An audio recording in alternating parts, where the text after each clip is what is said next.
Oo yan, Mila. Katas ng pinaghirapan mo. Masusunod, mas galingan mo pa. Salamat po.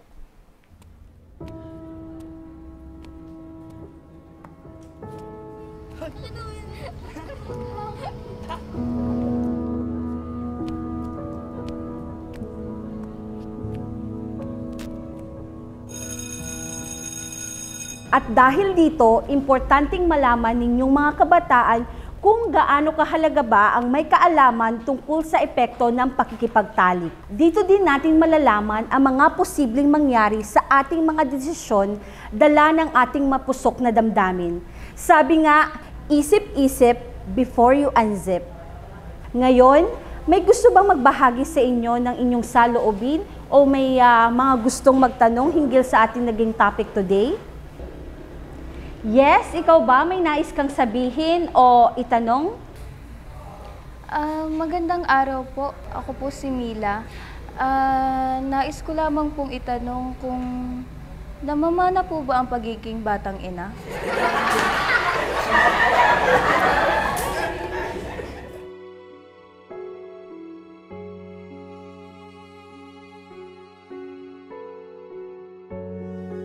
Kumusta ka? Alam mo ba, Mr. Cruz, simula nang pumasok si Mila dito, hindi ko siya nakitang nagsuot ng uniform niya. Ha? Eh may magulang naman. Ba't di siya kayang bilhan? Ano ba ang trabaho ng nanay niyan? Hoy, sa atin-atin lang to ha. Hindi naman sa pinakikialaman ko ang buhay niya. Alam mo ba ang nanay niya? Isang pagerper daw. Hoy, totoo ba? Kaya siguro ganun ang pagkawalang interes ng nanay niya na bilhan siya ng uniform at pag-aralin siya. At maging ang kilos ng bata, ke horror, ke barbaridad. Sabi nga, kung ano ang puno, siya rin ang bunga.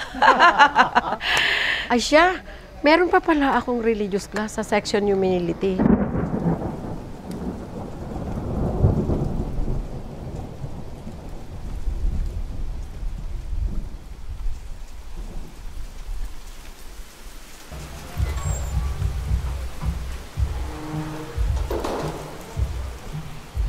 Oh, Mildred, andyan na pa ang dakila mong anak.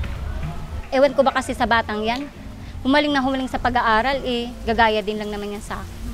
Pero in fairness ha, bonggang beauty ng anak mo. Marami itong mga harbat na afam. O narinig mo yan, Mila, ha? Ba't kasi napasok ka pa?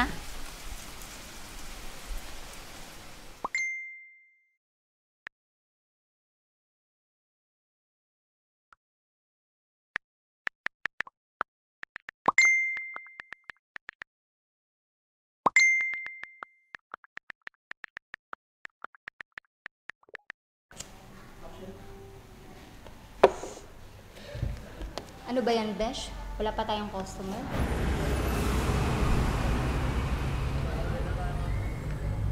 Ma, totoo po ba yung chismis tungkol sa nanay ni Mila?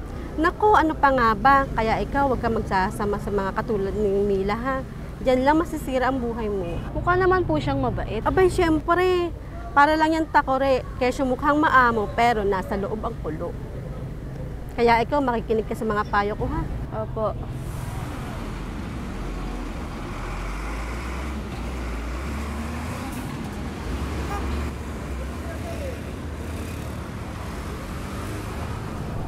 Ay, Mila.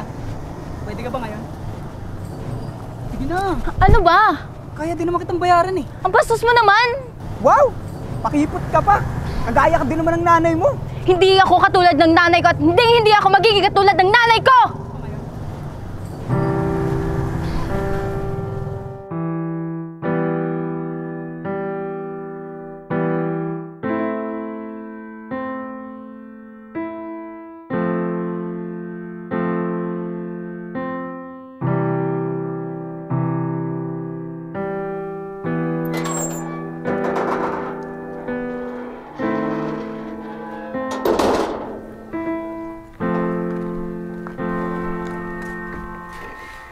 Oh, andiyan ka na pala.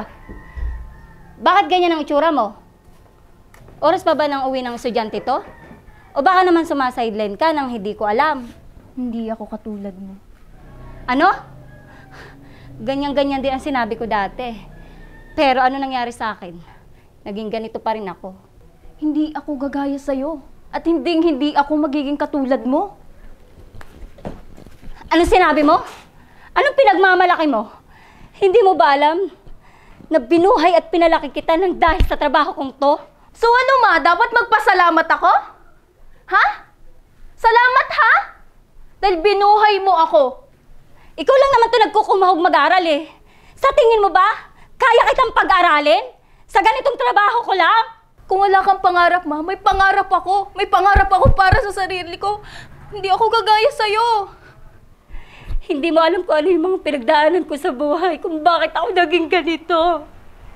Hindi mo alam kung ano yung mga pinagdaanan ko. Wala ka sa sitwasyon ko. Dahil hindi lahat ng kapamilya at kadugo mo, kakampi mo. Kaya wala kang karapatang husgahan ako. Kahit may presyo ang katawan ko, hindi mababayaran ang pagiging isang ina ko. Pagiging ina mo? Nagpapatawa ka ba, ma? Ni minsan ba kinamusta mo ko? Kamusta naman yung anak ko? Kumain ka na ba? Ma, hindi ko narinig yun sa'yo. Nasaan ka? Hindi mo ba naisip na kailangan ko ng isang ina? Ha? Sana, hindi na lang ikaw ang ina ko! Hindi na bale, sila lang makakapagsabi na libre ang mangarap, mga lumalangoy sa ulap. Pero kahit ngunit subati, liwanag ay di mawari. Habang sa kabila ng sakit, at lilipad akong nakapikit.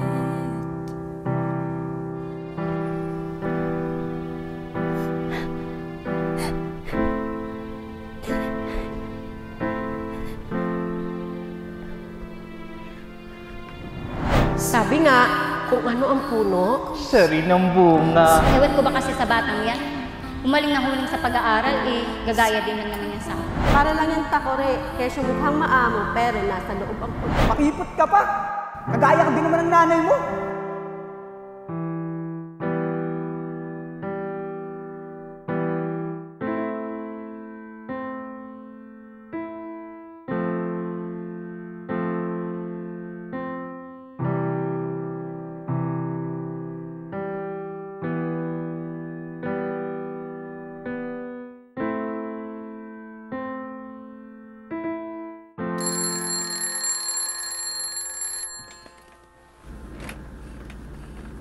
Anak, magmula ngayon, ako na ang kakampi mo sa lahat ng hamon mo sa buhay. Tunay na walang sinisino ang maling pananaw ng ibang tao dahil hindi nabibigyan ng pagkakataong masilip ang katotohanan, pinubulag nito ang pagtingin ng karamihan. 300 lang. 300, sakto. Thank you. Regalo ko sa girlfriend ko. Congratulations, Mila!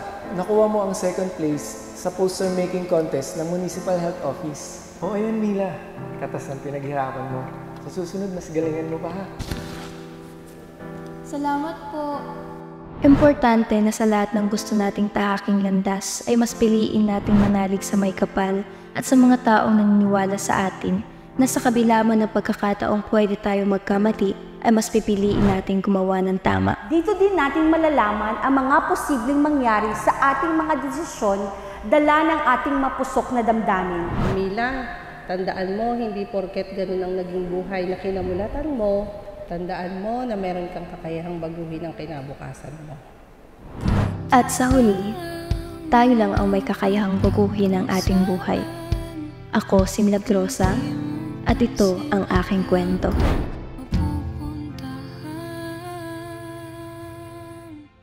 Di na bale, sila lang makakapagsabi na libre ang mangarap, mga lumalangoy sa ulap.